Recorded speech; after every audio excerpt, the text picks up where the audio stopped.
4월 국회의원 선거가 오늘로 72일 남았습니다. 하지만 오늘의 정치 오프너 순서는 여전히 신종 코로나 바이러스 관련 소식으로 시작을 해보도록 하겠습니다. 정부는 앞으로 일주일에서 열흘 사이가 신종 코로나 바이러스 이번 사태의 최대 고비가 될 것이라고 전망했습니다.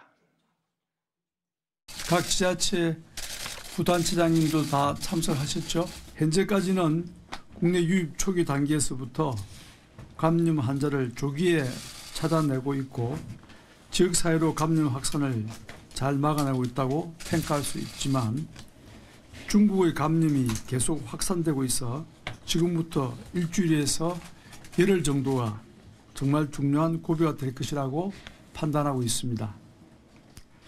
따라서 그 어느 때보다 모든 부처와 지자체가 위기의식을 느끼고 힘을 모아야 할 시점입니다. 네, 앞으로 일주일에서 열흘이라고 정부가 밝혔습니다. 시청자 여러분, 앞으로 일주일에서 열흘이 최대 고비가 될 것이다. 정부가 이렇게 이야기를 했습니다. 윤태곤 더모아 정치분석실장, 장성철 공론센터 소장, SBS 원일이 논설위원 나와 있습니다. 어서 오십시오. 안녕하세요. 신종 코로나 바이러스 사태가 벌써 한 2주째 접어들고 있어요. 경제에도 좋지 않은 영향을 미칠 것이다. 이런 전망을 또 정부가 오늘 내놓았더군요. 홍남기 경제부총리가 직접 그 관련 회의 주재하면서 그런 이야기를 했던데요. 뭐 이대로 가면은 경제가 좋을 리가 없겠죠. 무엇보다도 우려했던 게 이제 중국 상황 아니겠습니까? 예. 연휴 열 하루 만에 주식시장이 문을 열었는데 폭락의 그 폭이 8%를 넘어서서 9% 가까이 됐습니다. 보통 언론에서 5% 이하 떨어지면은 이건 폭락 장세다라고 하는데 9% 가까이 됐으면 이거는 패닉이라고 봐야 되겠죠. 언론에서는 블랙 먼데이라고 합니다. 중국의 이런 블랙 먼데이 주식시장 하락폭에 비하면 한국의 증시는 그나마도 선방하고 있다라는 그런 표현이 지금 나올 정도로 있습니다. 그러나 중국에 의존하고 있는 이 한국 경제의 의존도가 워낙 높기 때문에 이 상황이 1주, 2주 더 유지되면 우리 경제의 하방 압력이 심해질 수밖에 없다라고 홍남기 경제부총리가 오늘 얘기를 했고 실질적으로 현대자동차가 비상사태를 선언했습니다. 부품 보급이 제대로 되지 않아서 잘못하면은 차량 조립 자체가 지금 중단될 가능성이 있다. 이 정도니까 실물 경제에 미치는 영향도 심상치 않다라는 게 지금 정부의 판단입니다. 예, 이만큼 신종 코로나 바이러스에도 이미 국경은 없는 상태인데 중국에서 신종 코로나 바이러스가 창궐하고 있는 상황이고요. 이런 상황에 중국 경제에도 악영향을 미치고 중국 경제와 밀접한 관련을 맺고는 우리 경제에도 좋지 않은 영향을 미친다. 정부가 정말 신경 써야 될 것들이 점점 많습니다. 국민의 생명과 안전, 이 문제도 신경 써야 되고 경제도 신경 써야 되고요.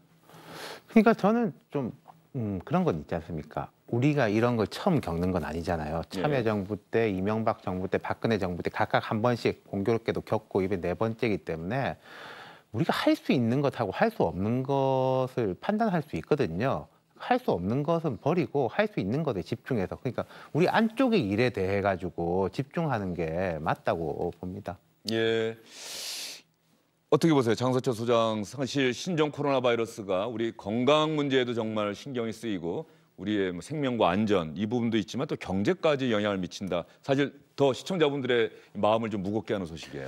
결국에는 경제라는 것은 생산과 소비 아니겠습니까? 이러한 바이러스가 창궐을 하면 국민들의 소비는 당연히 줄어들 수밖에 없고요. 활동도 줄어들지 않습니까? 소비가 줄어들면 당연히 생산도 줄어들 것이고요. 그럼 재고가 넘쳐날 것이고 그럼 경제에 미치는 영향이 아주 크겠죠. 물론 정부에서는 0.1에서 0.2% 정도의 영향이 있다라고 얘기를 하는데 우리나라 경제 규모가 상당히 커졌기 때문에 0.1%의 영향도 우리 경제에 미치는 영향은 상당히 크다고 볼 수 있습니다. 정부가 하여튼 이러한 부분들을 잘 대비해서 무사히 잘 넘어갔으면 좋겠다라는 생각입니다. 예, 정부 스스로 밝혔듯이 각별한 경계심과 긴장감을 갖고 이번 사태에 대응해 나가도록 하겠다. 홍남기 경제부총리가 이렇게 이야기를 했고요. 또 하나, 최근 많은 분들이 공분하고 있는 소식 중에 하나가 이 신종 코로나 바이러스가 계속 확산되고 있다 보니까 마스크를 꼭 쓰고 다녀야 된다. 이렇게 주영진의 뉴스 브리핑에서도 여러 차례 여러분께 말씀드렸는데 그러다 보니까 이른바 사재기, 마스크 사재기, 매점 매석 이런 이야기들이 계속해서 나오고 있습니다. 마스크를 구하지 못한 분들도 점점 늘어나고 있다 이런 이야기가 나오고 있습니다. 그랬더니 정부가 마스크 사재기 엄정 대응하겠다고 경고했습니다. 정부는 마스크 수급 안정을 위하여 중앙부처와 지자체가 이미 약 30개조의 합동 점검 단속반을 가동 중에 있다는 말씀을 드립니다. 마스크 매점 매석 행위 금지 고시를 제정 중이며 늦어도 2월 6일 날 이 고시를 공포할 예정입니다. 담합 등을 통한 가격 인상 등 시장 교란 행위 시 관련법에 의거하여 행정벌과 형사벌을 조치하도록 하겠습니다. 마지막으로 심각한 마스크 수급 안정 저해 시에 물가안정법에 따라 긴급 수급 조정 조치도 강구해 나갈 예정임을 말씀드립니다. 정부는 지금과 같은 상황에서 국민 안전을 볼모로 한 시장 교란 행위는 절대 용납하지 않을 것이며 최대한 강력하게 대응해 나갈 것임을. 사재기, 마스크 사재기 매점 매석 정말로 마스크 사기가 쉽지 않은 상황인가요? 어떻습니까? 저희 현장 취재 예. 기자들의 이 취재 내용들을 종합해서 사실관계를 좀 정확하게 좀 설명을 드리는 것이 가장 정답일 것 같습니다. 마스크 어디서 사시겠습니까? 오프라인하고 온라인 두 군데라고 보는 거고요. 오프라인이라 그러면 이마트와 CU 이런 이 편의점 이 두 군데인데 결론적부터 말씀을 드리면 이마트나 CU 같은 편의점에서 사실 때는 매대가 비면 바로바로 채워 놓는다는 겁니다. 거기에는 수급에는 큰 문제가 없다라는 것이 지금 현장 취재 기자들의 지금 종합적인 결론이고요. 문제가 발생하는 것은 인터넷입니다. 설 연휴 기간 동안에 생산 자체가 조금 좀 주춤했습니다. 설 연휴니까 아무래도 생산량이 좀 줄었죠. 그런데 중국의 이른바 보따리 상들이 대량으로 온라인 상에서의 이걸 대량 주문을 해서 많이 사갔다라는 거죠. 당연히 좀 이제 수급이 좀 문제가 좀 생겼다고 보는 건데 여기에서 중간 도매상들의 매점 매석 기미가 있다라는 게 정부의 판단입니다. 그래서 방금 들으셨다시피 홍남기 부총리가 직접 나서서 매점 매석하면 처벌합니다. 얼마나 합니까? 최대 징역 2년까지 한다니까 매우 강력한 조치가 나온 겁니다. 따라서 전체적인 수급 상황만 놓고 보면 매점 매석이 아닌 이상은 이 가격이 너무 올라서 사고 싶은데 살 수가 없어서 마스크를 살 수 없는 상황은 없어야 정상이라는 게 시장 논리에 따른 정부의 지금 판단이고 시장의 지금 판단입니다. 그러나 정부가 발표된 것만 보면 그럼에도 불구하고 마스크 사기가 어렵다 판단이 들면은 긴급적인 수급 조치를 좀 하겠다. 52시간도 좀 풀겠다는 거고요. 단 딱 한 가지. 시민 의식도 좀 필요합니다. 예를 들자면 서울 지하철이 확보하고 있는 마스크가 600만 개를 갖고 있답니다.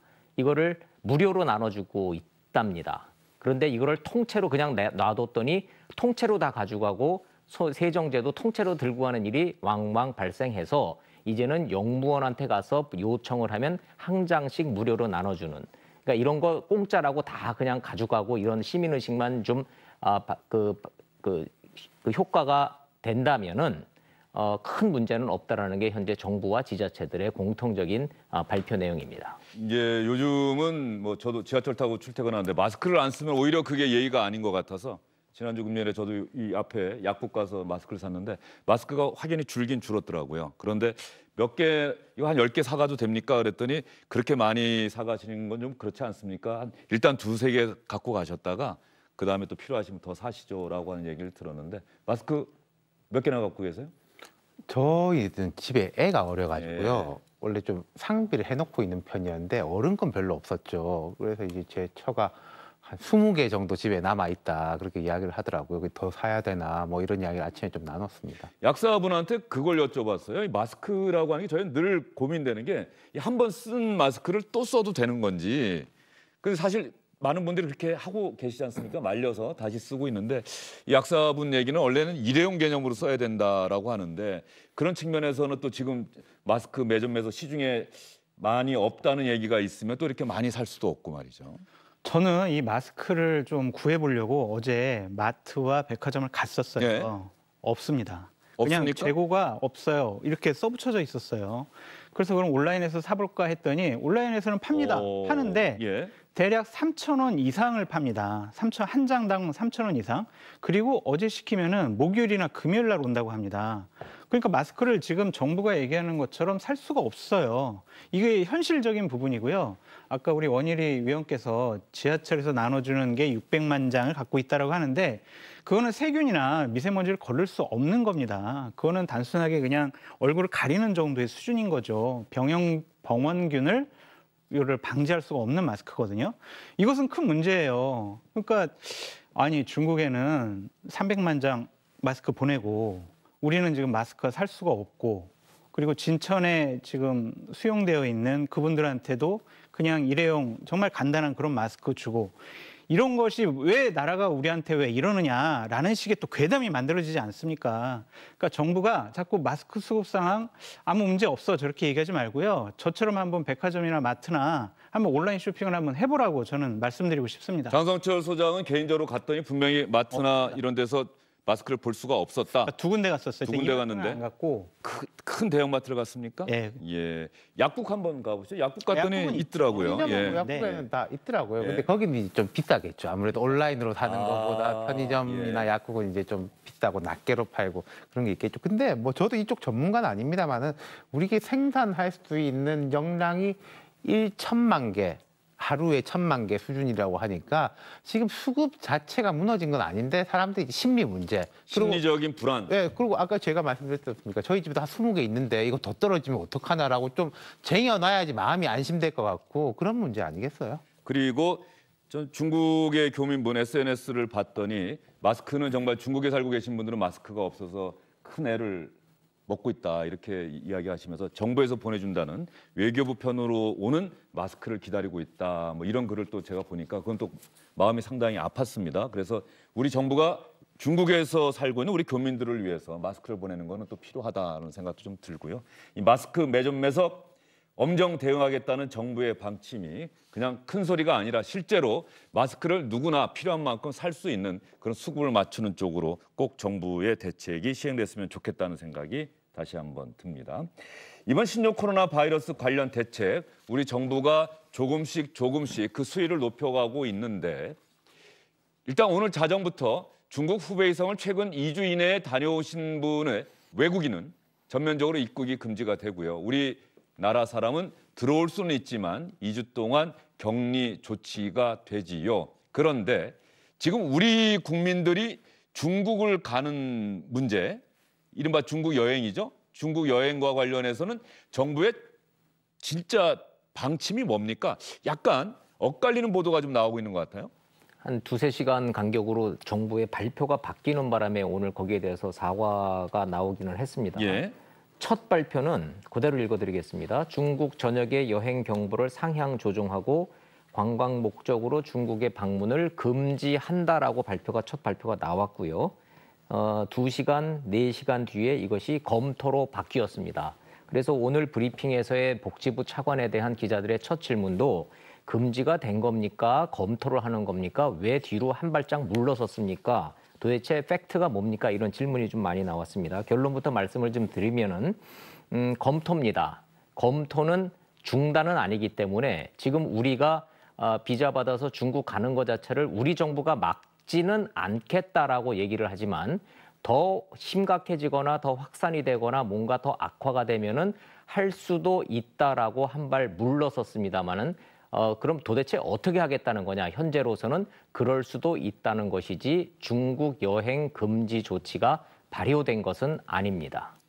그러다 보니까는 어제 오후에 대국민 브리핑을 통해서 발표한 내용이 분명히 중국 여행 경보를 지역에 따라 여행 자제 단계에서 철수 권고로 상향 발령하고 관광 목적의 중국 방문 금지된다. 이렇게 이야기를 했다가 4시간 뒤에 금지 이런 이야기에서 검토할 예정이다. 중국 방문도 금지하는 것을 검토할 예정이다. 이렇게 원일이 위원이 설명한 것처럼 정부의 설명이 바뀌었습니다. 도대체 뭐가 진짜 정부 방침이냐 이런 문의가 빗발치다 보니까 오늘 오전 브리핑에서는 결국 사과할 수밖에 없었죠.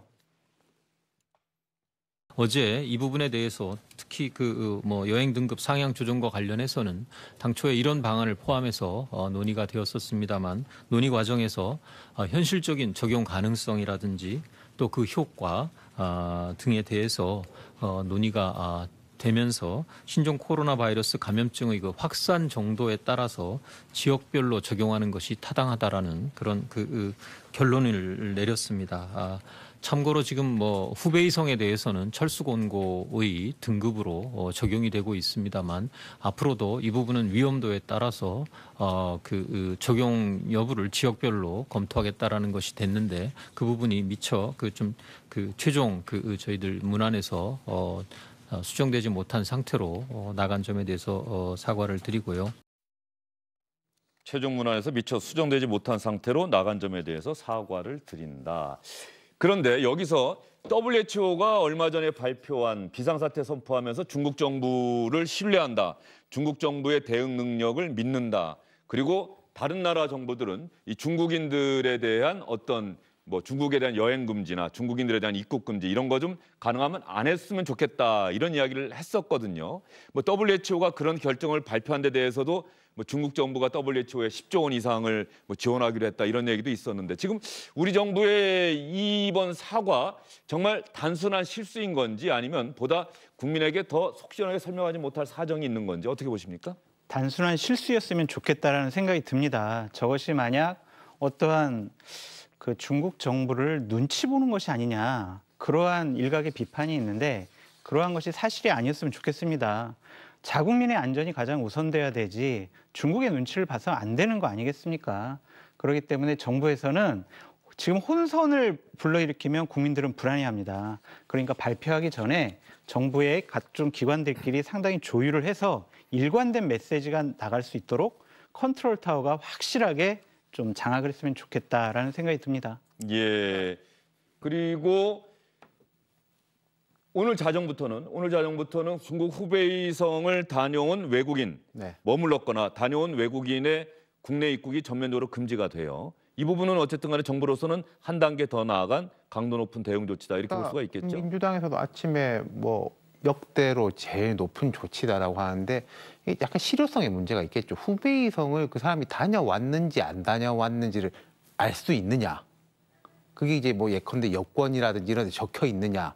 라는 부분이 있는 것 같고 그다음 두 번째는 저는 지금 인식의 문제라고 생각하는데요. 가령 이런 거겠죠.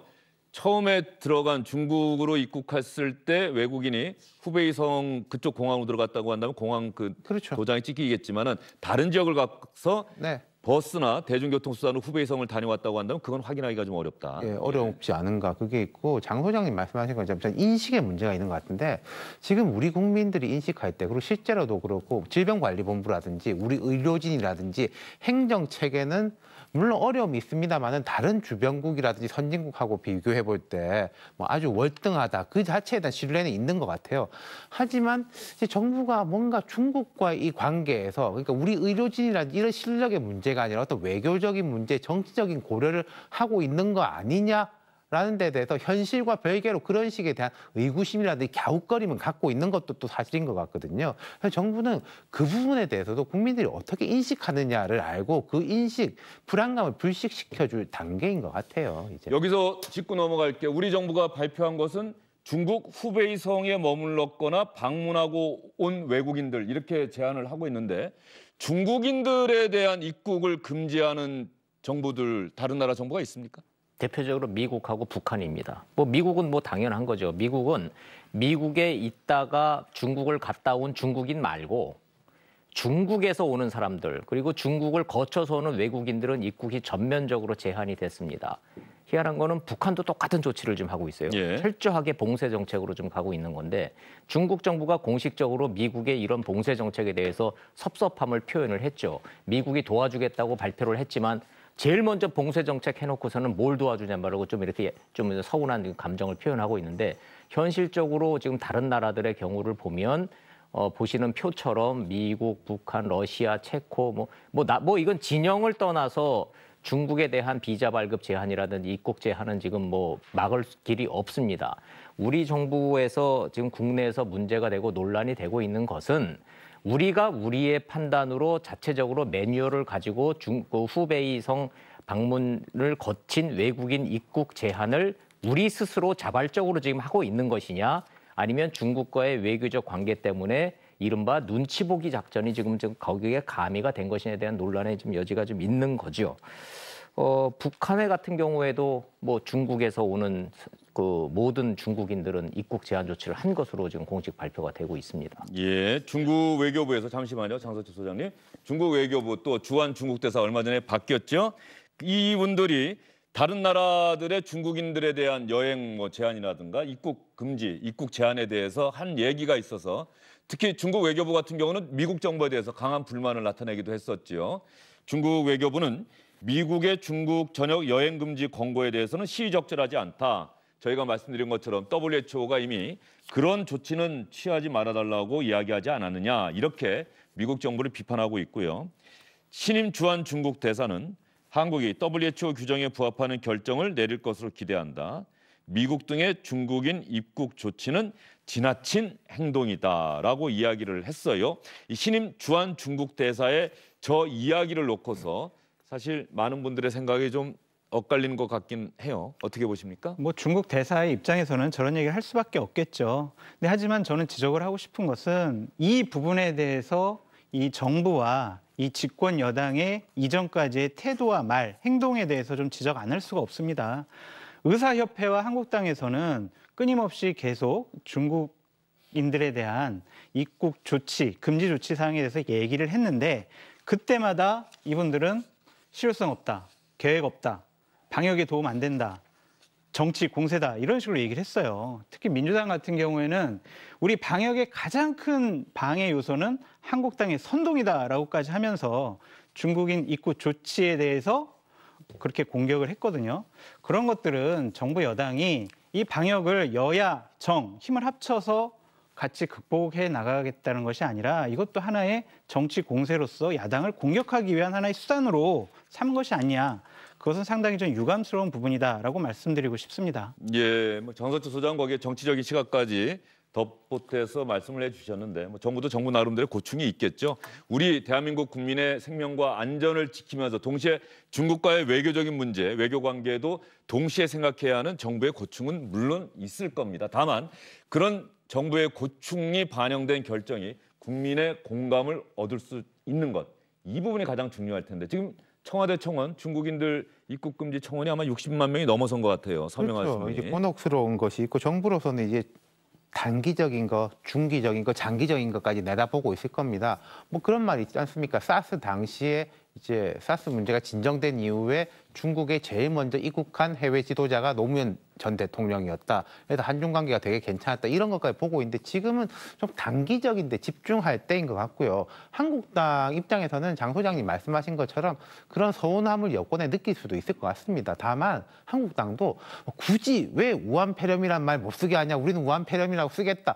이런 거는 조금 거둬들였으면 좋겠어요. 예, 그 우한폐렴이라고 계속 표현하는 거는 좀 고집스러워 보인다는 얘기도 있을 법한데요. 신종 코로나 바이러스라고 부른다고 해서 뭐 특별히 달라지겠습니까? 그러니까 거기에도 한국당의 정치적인 의도가 있다면 이건 잘못된 겁니다. 근데 하지만 신종 코로나 바이러스 이거보다 우한폐렴이 좀 귀에 쏙쏙 잘 들어오니까 그렇게 얘기하는 것 같은데 어쨌든 이런 자유민주주의 사회에서 이러한 병원 균체에 대한 용어까지도 어떤 좀 권고를 하고 이렇게 해야 된다라고 의무 규정으로 하는 것 그런 것은 좀 옳지 못한 것 같고요. 방송에서나 이렇게 앵커분이나 이런 분들은 공식적인 명칭을 쓰는 게 맞겠죠. 예, WHO 보니까는 신종 코로나 바이러스 분명히 그렇게 쓰고 있더라고요. 보건당국 국내 두 번째 환자 퇴원을 검토한다. 항바이러스제 투여를 중단한다. 반가운 소식입니다. 오늘 추가 확진자는 없었다. 그래서 여전히 확진자는 15명이다. 그리고 확진 판정 받으신 분들의 상태도 대체로 양호하다라고 하는데 아직까지 완치가 됐습니다. 극복하셨습니다. 이런 판정을 받은 확진 환자는 없었거든요. 그런데 두 번째 환자에 대해서 보건당국이 퇴원을 검토한다는 얘기는 사실상 완치된 것 아니냐 이렇게 생각해 볼 수 있기 때문에 정말 반가운 소식인 것 같습니다. 잠시 뒤 주영일의 뉴스 브리핑 2부에서 여러분께 자세하게 전해드리도록 하겠습니다. 이 신종 코로나 바이러스 사태가 계속 이어지면서 서울 도심이 텅 비어가고 있다. 특히 매일같이 집회가 열렸고 사람들이 모였던 곳에 사람들이 안 간다. 이런 얘기를 저도 들었는데 어제와 주말 서울 도심에서 대규모 집회가 열렸다고 하죠? 그렇죠. 정광훈 목사가 주도하는 이제 이른바 이 보수 단체 뭐 집회는 그대로 열렸습니다. 마트가 텅 비고 극장이 텅 빈다고 하지만 저렇게 광장은 또 이렇게 텅 비지 않는 모습을 보일 수 있습니다. 마스크들을 안 하셨네요. 마스크들을 안 하시고 정광훈 목사가 주도하는 저 집회는 많은 사람들이 모였다라고 저 보수 단체에서는 저 점을 굉장히 강조를 하고 있습니다. 정광훈 목사가 오늘 뭐 경찰에도 출석을 했다죠? 지난번에 50여일 만에 다시 경찰에 출석을 했는데 집회와 시위에 관한 법률 위반 혐의, 오늘은 뭐 기부금품법 위반 혐의, 아마 집회 도중에 헌금, 돈을 모은 것에 대해서 정광훈 목사는 헌금이라고 주장을 하지만은 그것이 기부금품 위반 아니냐, 이런 혐의와 관련해서 오늘 경찰에 출석을 했는데, 신종 코로나 바이러스 사태로 많은 분들이 걱정하고 있는 상황에서 굳이 연이틀 계속해서 대규모 집회를 열 이유가 있었느냐, 뭐 이런 질문도 있었던 것 같습니다. 여기에 대해서 정광훈 목사가 이렇게 대답을 했네요. 자유 대한민국 자유 세계에서 종교단체가 헌금을 하거나 종교단체에서 모금하는 것을 불법 모금이라고 몰고 가서 이렇게 조사하는 나라가 대한민국 빼고 지구촌에 어느 한 나라가 있습니까? 그리고 특별히 언론인 여러분들이 무슨 뭐 대법관입니까 뭡니까? 사건에 대해서 개요도 실하기 전에 언론이 먼저 불법 모금이다 이렇게 몰고 가고, 이런 범죄 행위 더 이상 하지 마세요. 됐습니까? 다음 말씀. 글쎄, 내가 조금 전에 그 말 했잖아요. 기부금이 뭔 기부금이에요? 교회 헌금이에요, 헌금. 결국은 하나님께 지금 얻어맞기 시작했는데, 이 모든 질병이 대한민국에 오지 않도록 기도해야 됩니다, 우리가. 거기 갔다가 괜히 말이야 또 그 뭐 폐렴 걸리면 어떻게 하냐. 여기 오면 병이 낫는 거라고, 낫는 거. 우리 주님이 성령의 운행을 통하여 싹 고쳐주실 줄 믿습니다. 예, 기자들에 대해서 상당히 강한 불만을 토로하는데, 이렇게 많은 분들이 신종 코로나 바이러스로 걱정하고 사람 많은데 가급적이면 가지 말자라고 하는데, 저기에 대규모 집회를 하고 여기 오면 병이 낫는다고 하고, 약간 종교적인 색채가 너무 짙어서, 장성철 소장 어떻게 보십니까?